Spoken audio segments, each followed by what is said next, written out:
तुम्ही सॉफ्टवेअर कधी घेतलंय त्या तारखेपासून तुम्ही पुढच्या एंट्रीज मांडायला सुरुवात करा. आता आम्ही काय केलेलं आहे, सप्टेंबर पासूनच्या सर्व डिटेल्स या सॉफ्टवेअरमध्ये मांडायला सुरुवात केल्या आहे. सप्टेंबर 2025.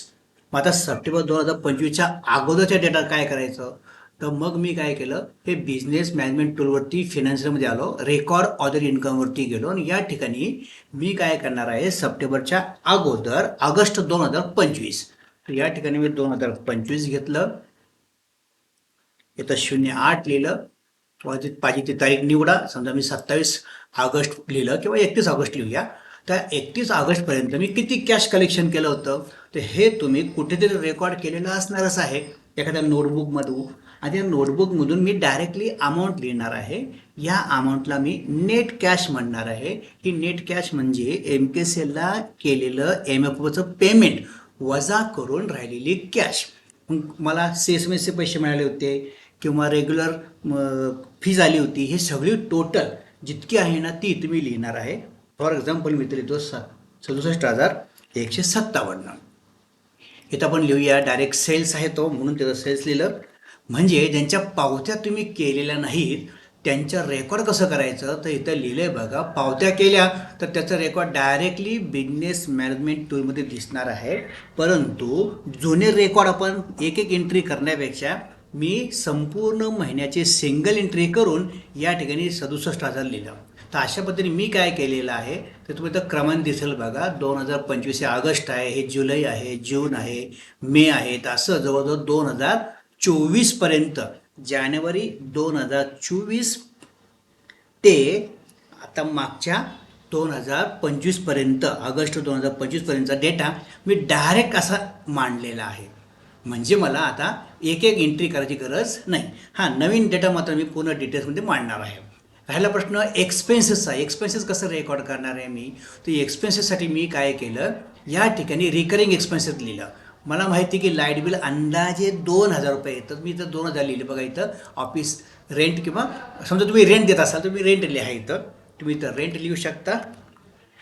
तुम्ही रेंट किती देता महिन्याला, समजा तुम्ही लिहिताय 10,000 रुपये, आणि तेव्हापासून तुमचं रेंट 10,000च आहे. केव्हापासून आहे, मला 2024पासूनचा हिशोब पाहिजे आहे.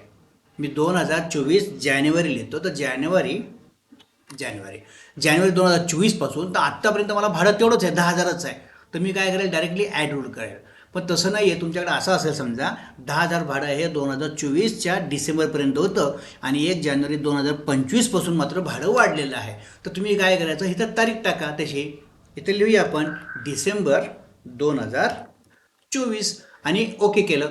तर तुम्हाला दर महिन्याला एक्सपेन्सेसची लिस्ट लिहायची गरज नाही आहे. हे तो काय करेल, दर महिन्याच्या उत्पन्नातून हे 10,000 रुपये खर्च वजा करून तुम्हाला नेट प्रॉफिट किती आहे तो सांगेल.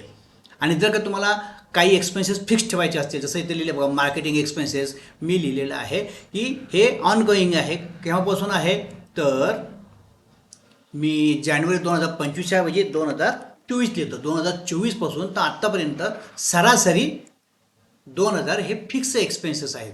तर मी 2,000 फिक्स लिहिले. तर आता 2024पासून तर आत्तापर्यंत कायमच 2,000 रुपये. तो एक तारीख, आता हा महिना आहे फेब्रुवारी, पण 1 मार्चला मी जर ओपन करून बघितलं तर तिथं ऑटोमॅटिकली 2,000 हा मार्केटिंगचे एक्सपेन्सेस तुम्हाला दिसेल. नंतर लाईट बिलचं दिसेल 2,000 रुपये. पण तुमचं जर लाईट बिल 2324 आलं तर तुम्ही काय करू शकता, त्याला एडिट करू शकता. म्हणजे काही खर्च आहेत ना आपण फिक्स ठेवणार आहोत. इथं रेकॉर्ड एक्सपेन्सेसमध्ये तुम्ही गेला, इथं जेव्हा फिल्टर केलं 2 फेब्रुवारी ते आज तारीख 22 आहे म्हणून 22 घेतलं. आणि मग माझ्या लक्षात आलं की अरे लाईट बिल 2,000 नाही आहे, मला ह्या महिन्याला लाईट बिल 2400 आलेलं आहे. तर मी काय करेल, इथं 2400 लिहीन. परंतु दर महिन्याला मला त्याची स्वतंत्र एंट्री करावी लागणार नाही. तर बघा 2400 आलं. आणि जर मी एंट्री करायला विसरलो तर कमीत कमी 2,000ची ॲटोमॅटिकली एंट्री तिथं दिसेल. अशा पद्धतीने मला या महिन्याचं माझा फिक्स एक्सपेन्सेस आहे ना इथं ॲटोमॅटिकली दिसतात. दर महिन्याला हे एक्सपेन्सेस ॲटोमॅटिकली तुमच्या अकाउंटमधून मायनस झालेले दिसतील. म्हणजे आपल्याला नेट कॅश काढता येणार आहे.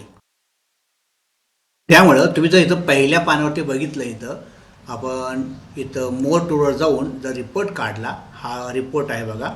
रिपोर्टवर गेल्यानंतर मी जर आजची तारीख टाकली, मी पहिल्यांदा फेब्रुवारीची 1 तारीख टाकतो, 1 फेब्रुवारी ते 28 फेब्रुवारी समजा. तर जनरेट रिपोर्ट केलं तर हा जर रिपोर्ट आला 59,500 रुपये. तर हे 25 ट्रान्झॅक्शन टोटल 2 ॲडमिशन किंवा काय वगैरे वगैरे दाखवतो आहे. हे सगळं काय आहे तर ग्रॉस इन्कम आहे.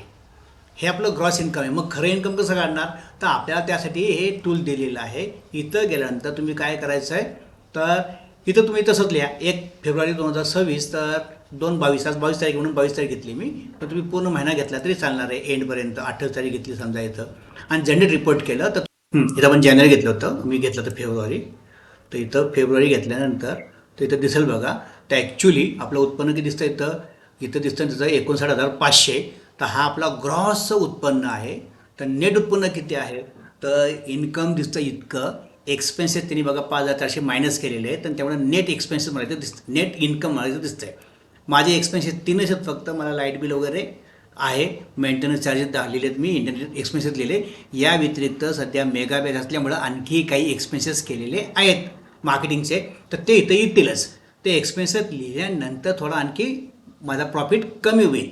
रेंट असेल तर रेंटवर मायनस होईल. परंतु ही जी रक्कम आहे ना ह्याला नेट प्रॉफिट असं म्हणतात. तर तुम्हाला असं एक्सपेन्सेस मेंटेन करता येतील आणि या 2 बटनाचा योग्य पद्धतीने उपयोग करता येईल. आणि सगळ्यात मोठी गोष्ट रिकरिंग एक्सपेन्सेस एकदा लिहिल्यानंतर तुम्हाला वारंवार लिहायची गरज पडणार नाही.